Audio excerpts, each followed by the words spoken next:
Tere tulemast taas kuulama Petrolheadsi podcasti.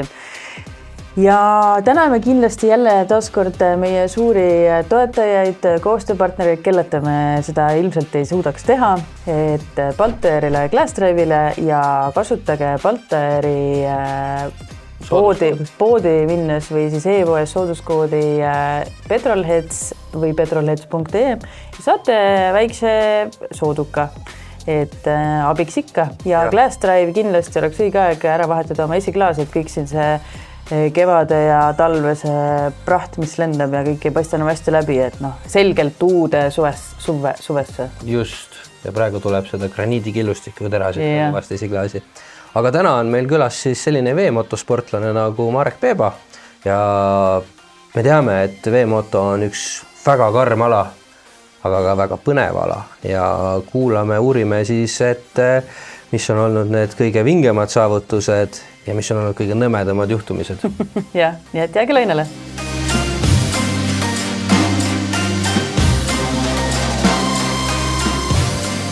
No tere taas, Marek. Tere. Täna lubasid rääkida meile metanoolist, pidudest, naistest. Millest veel? No vaatame, kuhu me jõuame meile jutuga.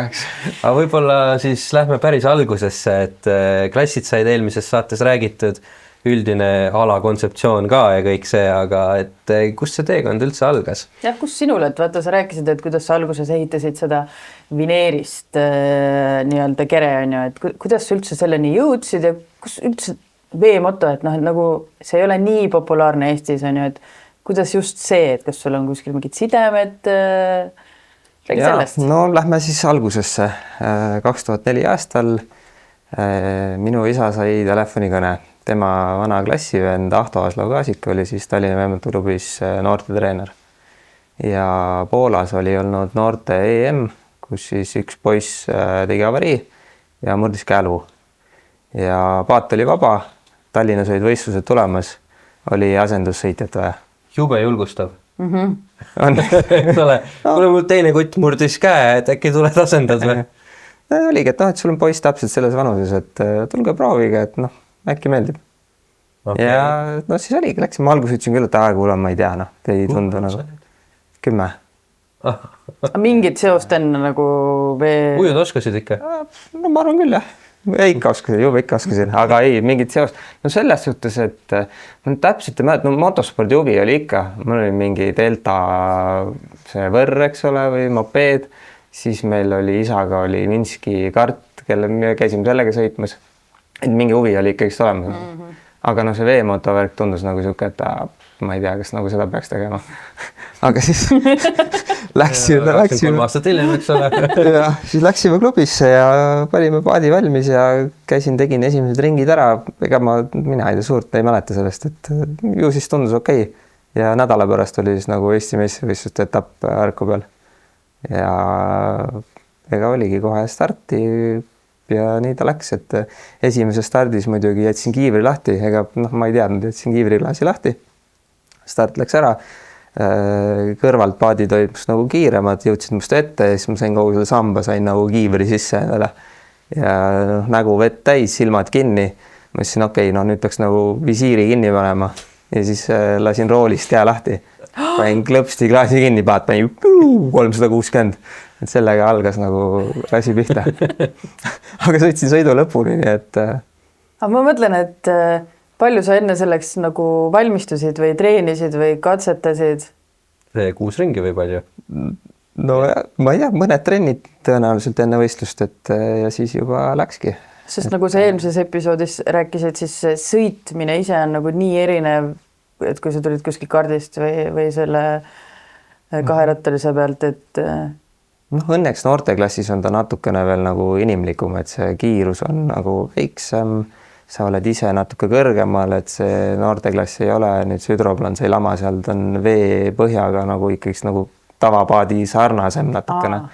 Et see noorteklass on veidi nagu lihtsam.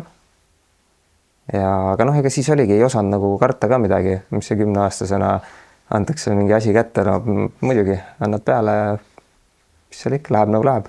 Nii, okei, aga esimene siuke kole öelda võib-olla, kui siuke fail on ju. Aga ometi sa ikkagi otsustasid, et sa nagu teed edasi seda asja?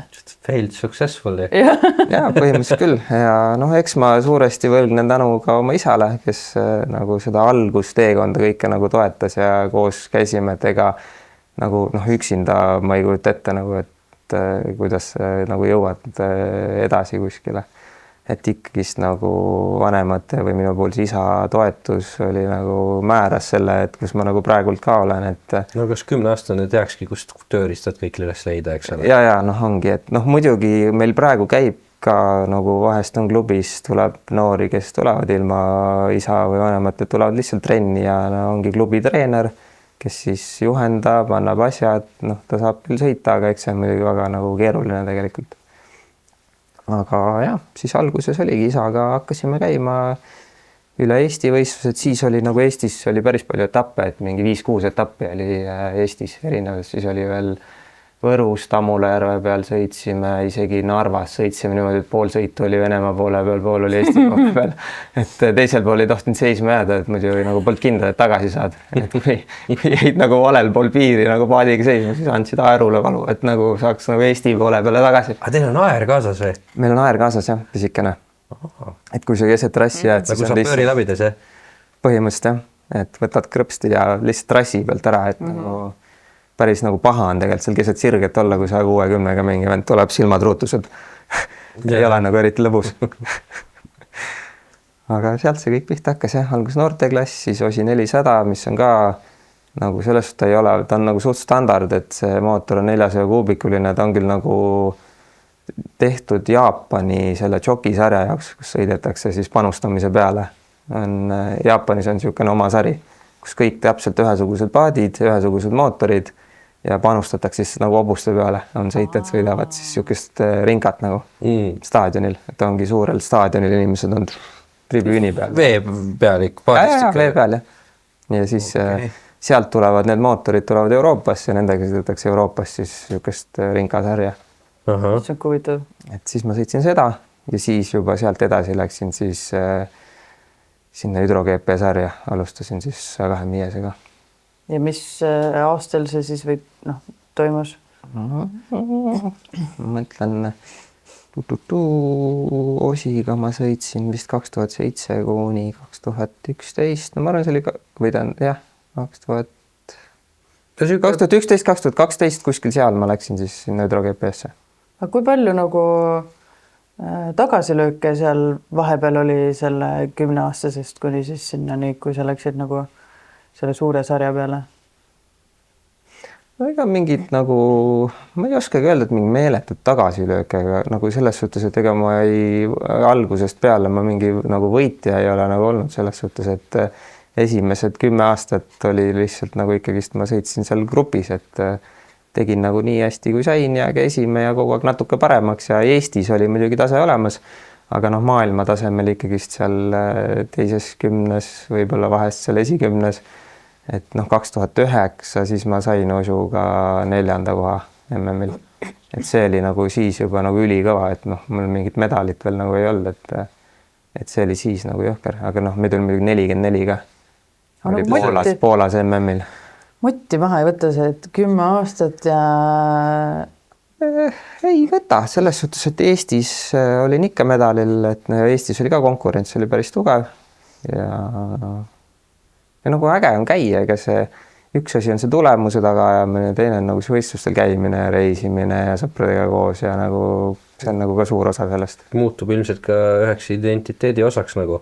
Ja väga kõvasti, et noh, nüüd on juba siin mõnda aega, noh, ega ongi identiteet, ongi see, et oledki veemotosportlane ja teed seal nagu oma neid asju ja et see on see, kes sa oled. Aga palju sa oled pidanud nagu selle terve oma karjääri jooksul, sportlaskarjääri jooksul oma näiteks füüsist treenima või sellega tegelema? Või on sul üldse eraldi? No selles suhtes, et mingit eraldi treenerit nagu füüsi jaoks ei ole. Et ise ikkagi teed üldfüüsiline treening, jõusaal, jooksmine, siuke lihtsalt, et hoida keha. Et noh, on mõned spetsiifilised harjutused lihtsalt, mis on alaselg, saab minul kõvasti vatti, käed. Et et noh, mingid harjutused, mis ma teen nagu veemoto jaoks, aga muidu on ikkagist keha nagu vormis hoidmine ja enne hooaega siis nagu intensiivsemalt, et just oleks nagu valmis. Nii et praegu on ettevalmistusperiood. Jah, noh nüüd talv oli äge, sa talve sai suusatada kõvasti, et see on ka nagu tegelikult nagu kehaliselt on nagu väga hea. Kas veemoto sõitjad ka mingi simmi peal, simulaatori peal sõidavad?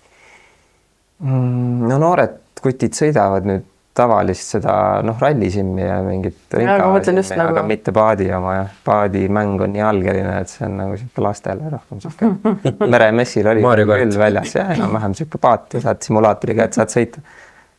Aga nagu profi tasemel ei ole selle simulaatoriga meil veel midagi teha. Ja kuna see tehnika on ka nii kapriisne, et siis ütleme nii, et nagu siukest ühesugust tingimust ei ole mitte kunagi, mida sa saaksid simulaatori peal nagu väga harjutada. Et tingimused kogu aeg muutuvad ja tehnikaga ka kõik, et sa pead nagu kogu aeg valmis olema. No räägime siis juba tehnikast, et nii, 400-sed, need olid nagu standardklass nii-öelda, kõik ühtemoodi, aga nüüd räägid 125, see on siis kõik teed ise või kuidas? No seal on vabadus kõike ise teha, et ta on nagu täiesti vaba klass. Ainult kubatuur ja üldkaal on antud põhimõtteliselt. Et seal mootorid küll tulevad Itaaliast, ongi ainult nende jaoks spetsiaalsed mootorid. Metanooli pealt töötavad kuskil 14 000 pööret, isegi 125 lähevad isegi 14 500 ja niimoodi. Ja seal ongi see, et sul on vabadus on nagu kõike seal muuta, et turbot ei tohi panna ja... Aga mootorid võid viilida? Ja, nii palju kui oskad. Kõigil tuleb üks ja sama mootor nii-öelda, aga selle edasine modifitseerimine on vaba? Ei, et ka need tehased on erinevad, et mootoritootjad on ka erinevad. Aga mis need tootjad on näiteks? No mina sõidan GRM-iga, mis on siis Itaaliast ka tuleb, siis on VRP, on ka Itaaliast ja siis Poolas on üks tootja ja väiksemaid tegelikult on veel, aga kõige suuremad tehased on siis see GRM ja VRP. Nad ongi nii spetsiaalsed, nad teevad ka ainult sinna sarja. Et nad ei toodagi muudele asjadele mootorid, et ainult võistlusmootorid, võistluspaatidele? Meile võistluspaatidele võistlusmootorid, jah. Siis nime nagu väga keegi võib-olla kuulnud ei ole. VRP küll tegi kunagi motocrossi alumiiniumraame Hondale. Honda Crossi siklitele, mis sõitsid MM-sarja. Tehnoloogifirmas põhimõtteliselt. No tegelikult on üks prillidega vanamees, kes nagu garaažis neid asju teeb. Tehas on nagu võib-olla kõlab natuke liiga suurelt, et see on niisugune käsitöö. Okei. Aga kas, kui viilite siis neid edasi või, et on seda vajadust siis või et kui nii spetsiifilised mootorid on, et kas nad juba tulevadki nii valmis asjad, et nad tulevad küllaltki valmis asjadena, aga nagu kuna tal on kliente on ikkagist palju, ta peab kõigile tootma enam-vähem samasugused asjad, siis on ikka see, et vända tasakaalustus on vahest natukene erinev, kuskilt kanalit kannatab natukene teha, silinder võib-olla, meie kasutame Rajametsa teenuseid, Rajamets teeb meil siis nagu üle, et motospordihuvilistele kindlasti ei ole võõras nimi. Et tema juures käivad meil tihtipeale mootorid üle veel peale seda, kui ta siis tuleb juba tegelikult valmis võistlusmootorina, et siis saab veel natukene. Aga ta on nüüd ühesilindriline mootor? 125 on ühesilindriline, 2,5 on kahesilindriline, 500 4-silindriline. Okei. Mis nende lähimad nagu sugulased kättesaadavamatest maailma asjadest on? Mootorrattamootor või? Jah, ma arvan, et jah, niisugune mootorratta 125 on näiteks ja kardis ka, mingi TM-i mootor on päris sarnane. Okei. Et jah. Aga kui nüüd tagasi minna sinna noorusaega, mis hetkel toimus see, et sul oli lõpuks enda siis paat või kuidas seda nimetada, ma ei tea, kas paat on üldse õige termin täna? Ja, vabalt, paat. See paat kõlab lihtsalt niimoodi, et see on üks puidust aerdega. Kui sa automehele ütled, et sul on ikka paras paat, siis ei kõla küll ühte hästi, et tee midagi enda autoga. Aga et alguses vaata sa ütlesid, et sealt selle klubi sellega sõitsid, et millal see enda oma tuli, et asi läks nagu tõsiseks? no noorteklassi ma sõitsin ära selle klubi varustusega, aga siis juba see Osi 400, selle me ehitasime, see oli siis vineerist tehtud veel sihuke juba ise tehtud paat siis. Täitsa ise, et selles mõttes jah, tellisid nagu selles klubi know-how'ga ikkagist, et sama Ahto Aasal Kaasik, kes oli siis treener, tema juba ehitas paate ja müüs neid ka välismaale. Tema abiga sai siis esimene ehitatud ja kogu aeg seal klubis olles sa näed, kuidas neid tehakse, sa õpid, aitad teha ja siis nagu endal tuleb see kogemus, siis hakkad ise proovima, ja siis lõpuks sa juba oled nagu suuteline tegema endale süsinikjõust täis tipptehnoloogia asja, et eks ta niimoodi järjest step by step läheb. Teil on siis mingi autoklaavi kasutamise võimalus või vaakumkottidesse tõmbate? Me teeme klubis teeme vaakumise, kas teeme siis märglabinaadi või teeme infusioniga, aga vormi nii-öelda lamineerides. Kaua võtab aega siis ühe paadi tegemine? No mina nüüd viimase selle F250 paadi tegin nüüd eelmine talv ja umbes suurusjärk pool aastat. Okay. On niimoodi, et ikkagist käisin tööl ka, et õhtud, nädalavahetused, pikad ööd, et kõik vaba aeg läks sinna ja siis pool aastat umbes läheb selle paadi ehituseks. Päris kaua selles mõttes ikkagi, jah? No ikka võtab aega, jah. See on koos kerega on ju kõik... No põhimõtteliselt see kere siis ongi, jah, et mootori ma tellisin, liftid, kõik need asjad. No kokku ikka tuleb panna ju. Aga kokku ikka panna, jah. Ja kõik propellerid, kiilud, kütusepaagid, telemeetriasüsteemid, nii edasi. Aga räägime sellest paadi kujust, et kui te need ise teete, et kas teil on mingi vorm, mille järgi te teete või sa saad ise, sul on seal nii mingisugused ruumiga oma, ma ei tea, mingi aerodünaamika loominguks või? Põhimõtteliselt suures pildis on vabad käed, aga eks tuleb kasutada ikkagi seda, mis toimib. Mina ka põhimõtteliselt varastasin ikkagi töötava paadi pealt, nagu tõmbasime mudeli maha, et selle järgi siis seal väikesed muudatused enda järgi, kuidas täpselt vaja ja siis sa saad juba kaalujaotus seal natukene muuta, et enda keha järgi oleks õige, ise saad seal teha turvalisum, jäigem, et ta oleks nagu võimalikult jäik, et ta ei annaks kurvis järgi, eks ole. Et selliseid väiksemaid muudatusi on lihtsam ise teha, aga täitsa nullist uut, siis on nagu väga suur võimalus eksida, et see vormiehitus ja paadiehitus on ikkagist nii kallis, et kui sa nüüd teed nagu täiesti mingi oma loomingut ja see nagu üldse ei sõida, siis polegi nagu mitte midagi selle paadiga teha, et läheb ainult riiulisse. Aga räägime rahast. See on väga magus alati inimesed mõeldavad, et mis need nüüd seal noorteklassis ja mis nende klasside nagu sihuke aastane see eelarve võiks olla? Noorteklassis see on ka nagu väga erinev, sest kui sa tuledki Tallinna veemotoklubisse, sa saad sealt klubi varustuse kõik kogu seti, selle eest sa tegelikult nagu maksma ei pea, see on klubi poolt sulle, sa maksad trennitasu, mis on vist mingi 100 eurot kuus, eks ole. Aga sinna juurde tuleb siis reisimine, kui sa lähed nagu välismaale või isegi Eesti piires, et paned autol kütuse, sul on mingi telk, sul on mingi koht, mingid tööriistad, et ta on tegelikult nagu motospordina mõeldes on ta ikkagist odav. No ikka väga odav, sa praegu ütlesid naljanumbreid. Et see praegu nagu ei olnudki nagu mingi kulu, et 4-taktilise Tohatsu mootorisse läheb nagu aastas 5 liitrit kütust ka umbes, et kui sul on konksuga auto juba olemas, eks ole, siis nagu paagis järgi ja paat peale ja tuld, et oled juba põhimõtteliselt stardis. Et noorteklassi tegelikult on väga käepärane sõita ikkagist. Ja kes seda asja siis nagu tegelikult kinni maksab, et need paadid olemas on, et nad hooldatud on, et nad toimivad, sõidavad? Suuresti siis kogu selle protsessi poolega tegeleb klubi peatreener, kes siis noori treenib ja paadid on siis sponsorrahastusega ehitatud ja mootorid ostetud. Et need oleks klubil olemas, et noored saaksid tulla. Muidu on nagu ikka väga raske noorel üldse meid üles leida, kui neid paate seal ei oleks. Absoluutselt, aga praegu ma pani küll nagu kihvatas, et et no jumala äge oleks lasta lihtsalt lapsel proovidagi, et natukene aega teha ja kui ei meeldi või midagi, siis vähemalt on meeletu elukogemus jälle juures.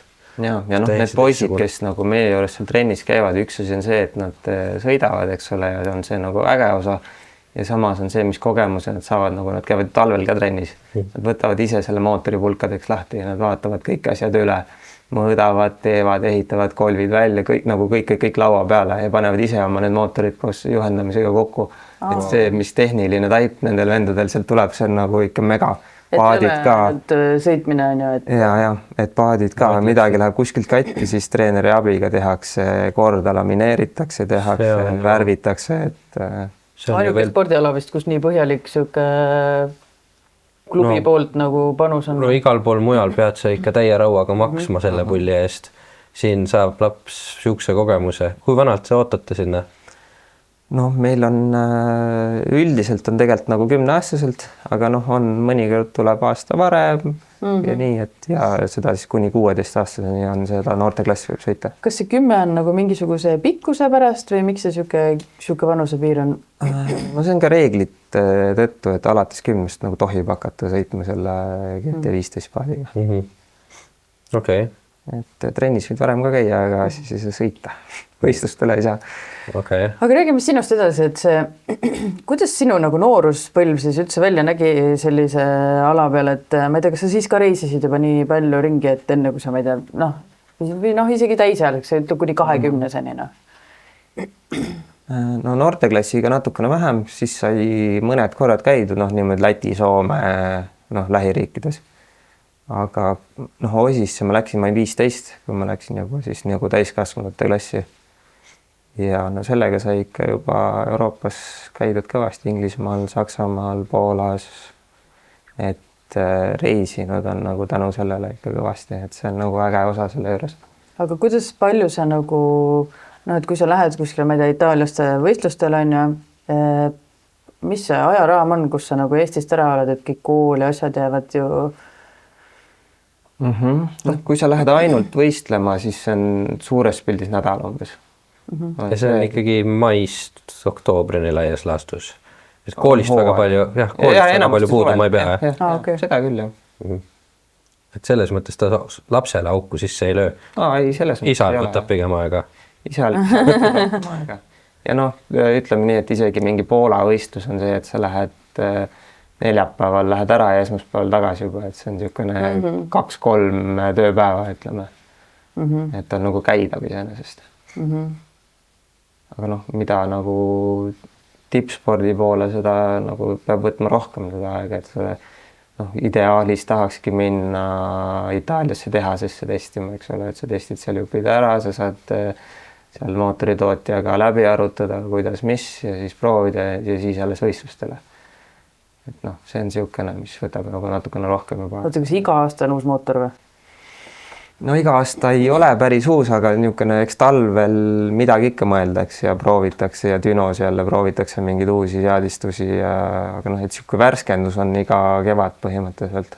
Et lihtsalt käid üle asjad, vaatad, kui on midagi uut mõeldud, siis saad äkki vahetada. Seal on õnneks need hüdro-GP mootorid on päris nagu lihtsad, et seal detaile on niisugune võtad laua peale, siis sul on mingi niisugune 30-40 asja umbes, mis oma vahel kokku paned ja siis on mootor. Et see ei ole nagu hullult keeruline see mootor. Aga mis hetkel said või saite aru perega, et okei, nüüd nagu hakkavad tulemast tulema, nüüd hakkab tundub, et siit hakkab päris sportlane tulema? No ma ei tea, mis see päris sportlane on, et nagu selles mõttes, et tulemused on juba väga kõvad ja et hakkad juba rohkem panustama sellesse nii rahaliselt kui ajaliselt ise ja et ei ole enam hobi. Jah, eks selles suhtes, et nii kaua kui ongi vanemaga koos käid, ega siis on see, et selle isale peab ka nagu meeldima see, et ta käibki seal nagu ka koos ja see motosport meeldib ja see seltskond, seal on teised vanemad ka, et seal on nagu see siukene häng omavahel ka, et see on nagu, see peab lihtsalt meeldima, ta ei olegi nagu päris siuke sunniviisine, et nüüd hakkad sportlaseks ja nüüd me käime seal ja nagu teeme seda asja, et see peab nagu meeldima ka, et see.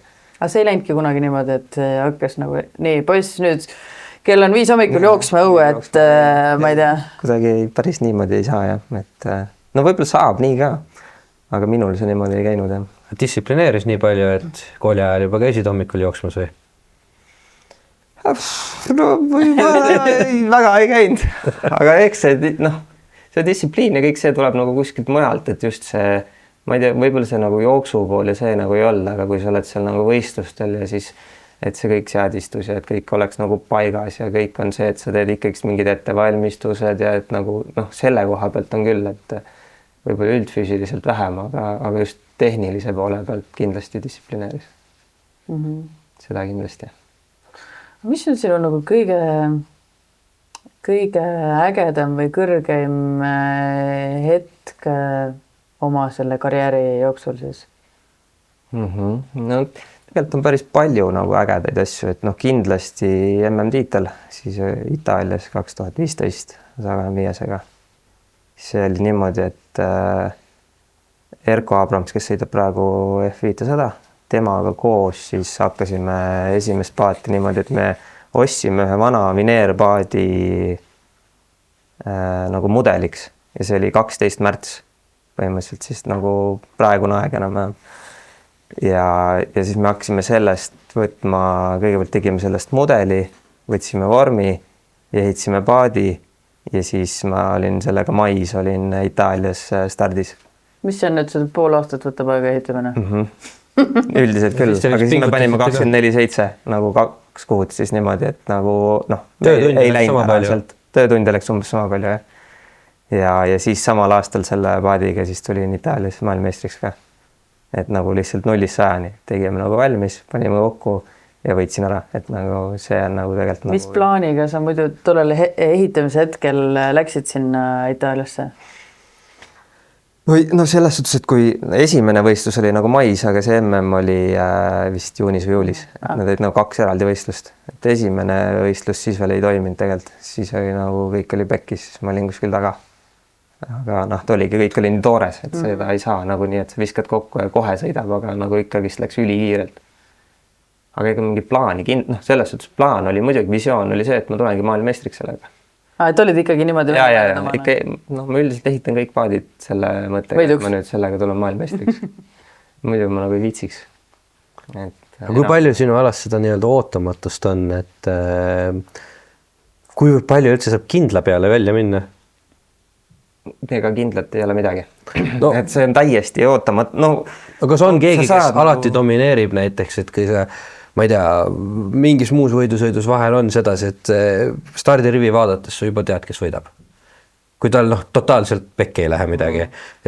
Aga teie alas tundub, et Eestisse samas tuleb iga aasta üks maailmameistri tiitel vähemalt.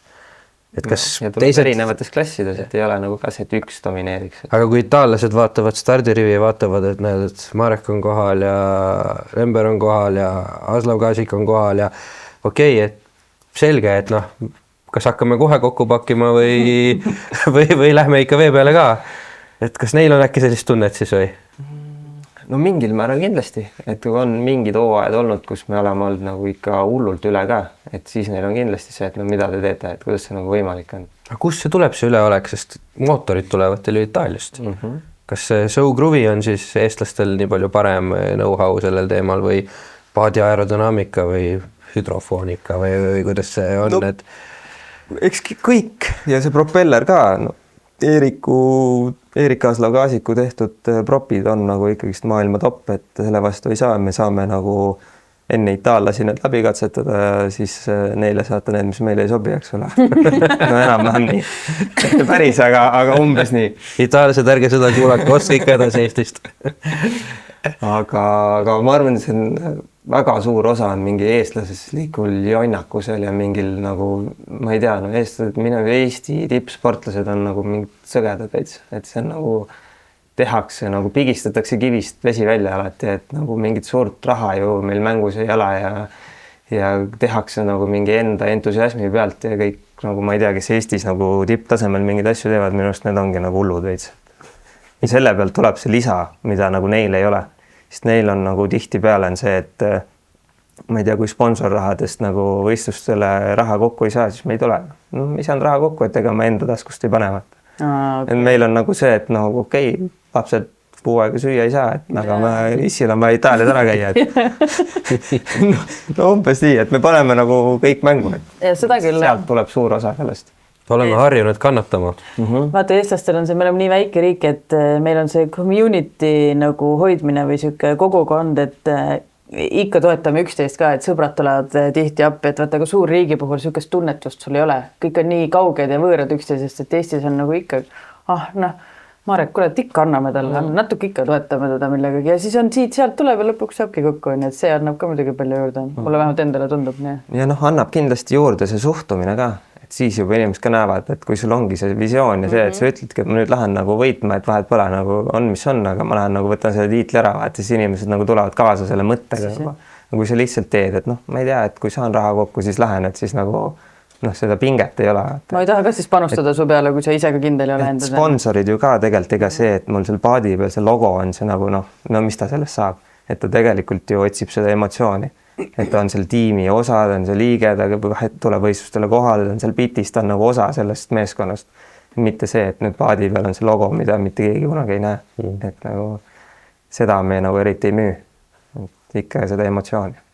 Aga emotsioonidest järgmine küsimus siis, et aga mis on kõige raskem või hirmsam hetk olnud, et me siin eelmises episoodis põgusalt rääkisime mingitest õnnetustest, on ju, et mis sinul on sihuke? Mille peale võis mõelda, et äkki peaks ala maha panema ja lõpetama? Ma ei tea, ega mul tegelikult mingit nagu nii meeletut avariid ei ole õnneks olnud. Et on nagu... Teiste avariid ei ole sind verest välja löönud? Ma kujutan nõme on olnud küll, jah. Kui ikka keegi otsa saab võistlustel, siis on mõneks ajaks on ikka siuke paha tunne sees. Et... Ma arvan, et sa oled meil siin enam-vähem ainukene kõigi meie aastate jooksul selline sportlane, tegevsportlane, kelle alal on juhtunud niimoodi, et ta on näinud kõrvalt, olnud seal kohal, kus tema nagu kaasvõistleja on lahkunud kotis, et teistel sellist kogemust ju tavaliselt ei ole. Ja, et ei, see on kindlasti nagu mõjutab ja nagu ütleme, et samal nädalavahetusel nagu paati vette väga ei taha panna. Aga see ongi kuidagi, tuleb neid riske nagu, ega ise pead ka hindama seda riski, et nagu see võimalus on, eks ole, ja miks ma seda teen, eks ole, ja et nagu ja mitte nagu mõelda selle, et nagu sa ei saa üle ka mõelda, et nüüd äkki nüüd juhtub, et äkki ma saan ka surma, et niimoodi sa ei saa nagu teha. Ei, absoluutselt. Et see ohutunnetus ja hirm on nagu okei, see on täiesti normaalne, aga nagu sa ei tohi karta, et kui sa hakkad kartma, siis nagu sul ei tule tulemust enam, et... Ja tulevad lollakad vead sisse, mis võivadki viia selle tulemusele, mida kardad. Et sa annad endast maksimumi, et midagi ei juhtuks, eks ole, aga sa tead, et nagu alati võib mingi loll võimalus olla. Et eks see väga raske on muidugi kindlasti, kui sa nagu näed mingit karmi avariid pealt ja siis nagu esimene kord sinna paati ronida või isegi et ise kui flipid, et isegi kui juhtu midagi, siis esimene kord, kui sa uuesti sinna paati lähed, siis sa nagu mõtled korra, et mis nüüd siis teisiti on, et eelmine kord läks nagu üle vaata, et siis mis nüüd nagu teistmoodi on, aga siis on see, et see tunnetus nagu tuleb, et sa jälle nagu saad selle paadiga üheks, et saad selle tunde kätte, et siis harjud ära jälle. See on vist iga mootorispordiga niimoodi, et kui mingi õnnetus juhtub, et hästi kiiresti pead uuesti minema rooli, et sa sellest üle saaks, mida kauem ootad, siis vist seda raskem tulema. Aga mis on nagu see, vaata, ei taha öelda nagu kõige halvem, aga mis see kõige nõmedam siuke asi, mis sul on näiteks juhtunud, et me rääkisime enne headest, et midagi nõmedat on ka kindlasti juhtunud. On ikka nõmedaid asju juhtub ka tihti peale, aga eredalt on meeles küll 2016, 2015 tuli maailmameistriks ja 16 oli kodus Tallinnas Harku järvel oli MM ja kõik sõbrad vaatama tulnud, tuttavad, kõik olid kohal ja siis esimesed 2 sõitu olin teine. Üks Itaalia sõitja, kes suures tehase tiimis sõitis, oli esimesed 2 sõitu ära võitnud ja teisel päeval oli siis järgmised 2 sõitu ja olin teinud mingid muudatused ja läksin siis 3. startisin teiselt kohalt ja peale esimest korvi sain möödadest ja põhimõtteliselt oleks nii, et kui ma oleks siis need teised 2 sõitu ära võitnud, siis ma oleks olnud maailmameister ja ma juhtisin seda sõitu ja viimases korvis murdus kollektor ära. ja no siis oli nagu see, et nagu mul oli juba nagu põhimõtteliselt tiitel oli käes, sest nagu ma ei oleks seda ära andnud enam viimases sõidus, kui ma esikohal stardin. Ja viimases kurvis kollektor pooleks ja kõik seisab. Et siis ma olin küll niimoodi, peksin vett ja nagu, siis meil oli veel mingi, vist oli isegi live ülekanne kuskil ja suurte kaameratega. Kohe tõmmati minu peale, ma mingi lamendan seal ees, et siis ma olin küll nagu jõhkralt närvis. Et see oli nagu see, et tiitel läks ikka niimoodi käest ära. Et koduväljakul veel on. Koduväljakul ka veel, et see oli päris karm. Jah. Aga noh, eks spordis tuleb selliseid asju ette, et tehniliselt veel eriti, aga millest ta siis niimoodi pooleks võis minna, et no, siis see oli väljalaske kollektor, et seal on 125 oli siis see klass ja see on ühesilindriline, seal on meeletu vibratsioon ja temperatuurid ka, et see kollektor läheb seal üle 500 kraadi ja pluss siis see vibratsioon ja vesi, et seal on tegelikult nagu need tingimused on päris karmid sellele ja üks asi on see kuumus ja siis on teisalt, kui sa kuskil kurvis näiteks saad vett ka veel, et siis on nagu 500 kraadi peale lendab vesi ja vibratsioon ja et seal tekivad nagu mingid meeletud jõud tegelikult. Aga nii ta pooleks läks, et noh, ongi, et ega kõiki asju saab nagu mingil määral ennetada, et panedki kas või enne igat sõitu paned uue kollektori külge, aga noh, lõpuks on see, et noh, sa ei tea kunagi millal, ega see uus võib samamoodi katki minna. Muidugi mina kujutasin ette, et sa vastad siin midagi sellist, et kui see flip, aga ma saan aru, et see flip tundub nii tavaline asi, et see ei ole üldse kuidagi midagi nõmedat või erilist või... See on nagu crossimehele kukkumine või automehe. Crossimehe rangluu on see meie flip. No ma ei tea, ega ta ongi, noh, tegelikult on ikka nõme, aga see ei ole kuidagi, ta ei ole emotsionaalselt nii hull, kui isegi nagu mingi siuke... Slip teeb katki ka nagu paadi tavaliselt? Tavaliselt ei tee. Et keerate ringi... Enamasti jah, klaas läheb võib-olla ja kondel, et taga on nagu nii-öelda see airboxi osa ja kondli osa, kus õhk mootorisse läheb. Päeval saad sõita veel või? Saab. Ma nüüd, vist oli 2 aastat tagasi Poolas oli ka, panin flipi ja ma ei tea, tund või 1,5 hiljem olin stardis. Aga lihtsalt need on nagu eraldi tükid, et sa lihtsalt vahetad selle ära aala nagu autor on, ma ei tea, mingid paneelid. Vahetasime klaasi, vahetasime ära, kondli vist isegi remontsin mingi nipukate ja power tape'iga nagu ikka. Aga sul ei ole mingit värki, et see peab veekindel siis olema? Ei, see on see pealmine osa nagu põhimõtteliselt nagu airbox, et kust siis õhk läheb mootorisse, siukene nagu kondel. Ja mootor veest tühjaks uuesti käima. Kui hüdrolööki ei ole saanud, noh, mõõdad ära, et oleks nagu keps on sirge, siis põhimõtteliselt läheb käima ja saab sõita. Nii, aga karjäär ei ole lõppenud, et sa lased nüüd see aasta ka edasi, et mis see aasta plaanis on? Nüüd oled sa 250 klassis, eks ole? Jaa, 250 klass, eelmine aasta MM-i 3. uue paadiga kohe. Nüüd esimene siis? Nüüd tuleks võit ära võtta, et eks töö selle nimel käib. Mis see töö seal on siis lisaks sellele, et sa seda tehniliselt seal on ju näpite ja arendate, aga kas, vaata, ma enne küsisin ka füüsise kohta, et kuidas sa seda, tõenäoliselt see peab ka seal ju väga hea olema. Eriti veel kiirused ja... Väga nagu füüsis ja samas ka nagu vaimselt, et sa oled nagu selleks pingutuseks valmis nendeks nagu neid riske nagu kaaluma ja et sa nagu õigel ajal ründad, õigel ajal hoiad tagasi, et see on nagu ka suur osa sellest mängust, et vaimselt ja füüsiliselt ja samas siis ka paadiga kõik nagu see tehniline pool, et seal ka on nagu juurde teha natuke, et mul oleks endal mugavam sõita, et mul oleks natuke lihtsam sõita. Ma saan seal natukene veel nagu kaalujaotusega, ma tahan natukene panna teda rohkem tõstma, et ma saaksin veel natukene nagu eest välja, et kõike seda on nagu seal juures. Mitu etappi on üldse, et MM-tiitel saada? No tavaliselt on 4. Sellel suvel vist oli 3 äkki. Ja kus need see aasta on? Tšehhis hakkab pihta, siis on Itaalias ja 2 Poolat, et ikka 4. Aga sa Eestis ka sõidad see aasta? Eestis, jah, Eesti meistrivõistluste etapp on Tallinnas tõenäoliselt tulemas ja Balti meistrivõistlused on vist ka sellel aastal Eestis, et need ma proovin ikkagist, kui ma vähegi nagu olen olemas siin ja saan sõita, et siis ma ikkagist kodus ka näitan. Aga kus meie sind vaatama saame tulla? Saate tulla Arku Järveäärde vaatama. Mingil ajal teen kindlasti trenni, mingil ajal on võistlused, aga suur võistlus on tulemas nüüd 500 klassis mis on siis ka hüdro-GP osa, aga kuna on Euroopa meistrivõistlused on ühe võistlusena, siis on ainult 500 ja see on juulikuus 24–26 juuli. Ja tasub silma peal kindlasti. Harku järve peal on jah. See on hea tulla ka enamikel. No muidugi. Et absoluutselt, aga millal sina siis hüppad järgmisesse klassile veel? No vot ei tea. Kas ja millised hüpped nad üldse on nagu sõitjana või?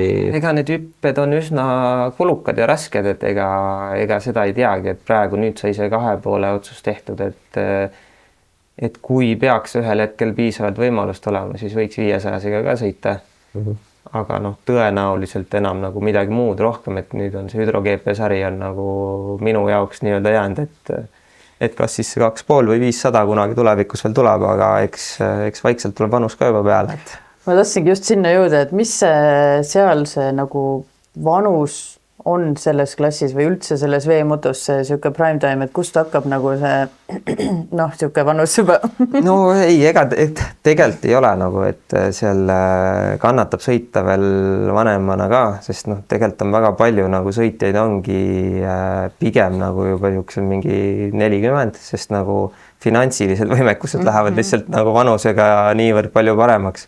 Sul on isegi nagu toetajaid on lihtsam leida, kui sul enda ümber ka juba nagu inimesi, eks ole, kellelt küsida ja endal on võimekus parem ja kõik see, et nagu just finantsiline tipp on nagu vanuliselt vanem kindlasti kui see füüsiline ja nagu sportlik tipp on kindlasti seal kuskil 25–35 on nagu, ma arvan see, kus sa oled nagu kõige kiirem reaktsiooni poolest.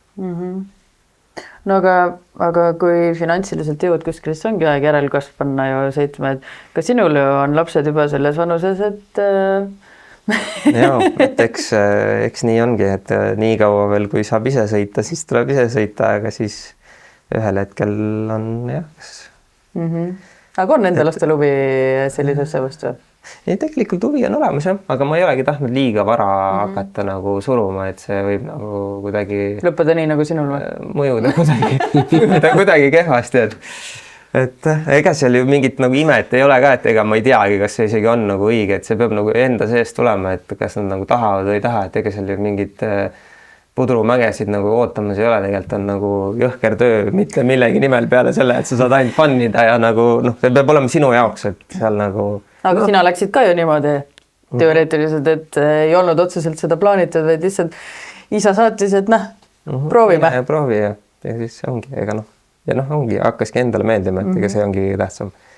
Et kui lastele ka meeldib laulda, tantsida või piljardit mängida, siis andku tuld, et ei pea nagu motospordi juurde minema. Lõpuks on iga sport põhimõtteliselt iseenda rinnale tagumise õigustus lihtsalt. Täpselt nii.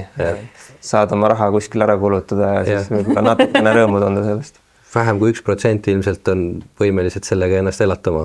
Ja. Aga me hakkame otsi kokku võtma ja tegelikult võib-olla lõpetuseks hästi põgusalt käiks üle veel selle, et mis siin me rääkisime, et ma arvan, et võib-olla me isegi katsetame seda, et noortele on see võimalus siis tulla sõitsma ja mis sa ütlesid, see mingi 100 € kuus on ju, et ma teekski, võib-olla võikski siin kohal üleskutse teha, et see on nagu tõesti väga kihvt, et meie omad on veel natuke noored, peame natuke aega ootama, aga mulle endalegi kõnetaks see juba tõesti väga huvitav, et talveperioodil saad seal põlte keerata ja lahti võtta ja minu arust see on väga kihvt. Õpid kätega midagi tegema, väga vinge. Et aga, et sina, kus kohast nagu seda infot leiab või leiab, tõenäoliselt on kõige lihtsam Facebookis tänapäeval, et kas siis Eesti Veemoto Liidu alt kirjutada või Tallinna Veemoto klubi alt või siis tulla Harkusse koha peal, kevadel on juba tõenäoliselt kogu aeg seal keegi koha peal olemas, saab tulla rääkima. Ja tegelikult on tulemas ka selline proovipäev, et selle kohta ka saab lisainfot lihtsalt küsida, et ma ei tea, kas see kuupäev on 100% paigas, ma tean, et ta oli nagu enne jaanipäeva, kas juuni keskel kuskil oli nagu selline suur proovipäev ka, kus kõik saavad tulla lihtsalt siis proovida. Et aga muul ajal ka lihtsalt võtta ühendust ja siis saab tulla juba proovima. No see ei ole ka muidugi ainus variant, et ka meie vanused võivad, ma arvan, et võite Marekule ka kirjutada vabalt ja küsida, et kui ma tahaks ka proovida. Jah, muidugi. jah, aga tegelikult on alati meil lõpetuseks üks küsimus. Seda peab formuleerima seda siin. Peab ilmselt, ma nagu kartsin juba seda küsimust. Kas me muudame selle paadiks või sõidukiks? Ma arvan, et me võikski selle sama veemoto peale jääda, et mis on see üks asi, mida ei tohiks kunagi oma paadiga teha? Jah. Mõtlesin kusjuures selle küsimuse peale jumala pikalt, mõtlesin, mis asja, see on nagu täitsa naljakas. Aga ma olen nagu suures pildis on see, et nagu mitte teha sellega midagi, milleks ta ei ole mõeldud. Et nagu kõik, mis läheb nagu sihtotstarbest välja, seda nagu ei tohiks teha, et tahaks kohe teada, midagi poisid tegelenud olete. Mida saab paadiga teha üldse, mis ei ole sihtotstarbeline kasutamine? Tuleb kuidagi suhtuda austusega. No kunagi oli, ma tean, üks noorteklassi vaati, üks isa näiteks võttis koera kaasa, siis nad läksid koeraga tegema järve peale mingit tiire, et nagu sihukest asja võiks nagu vahele jätta. Kala ei ole mõtet sellega püüdma minna.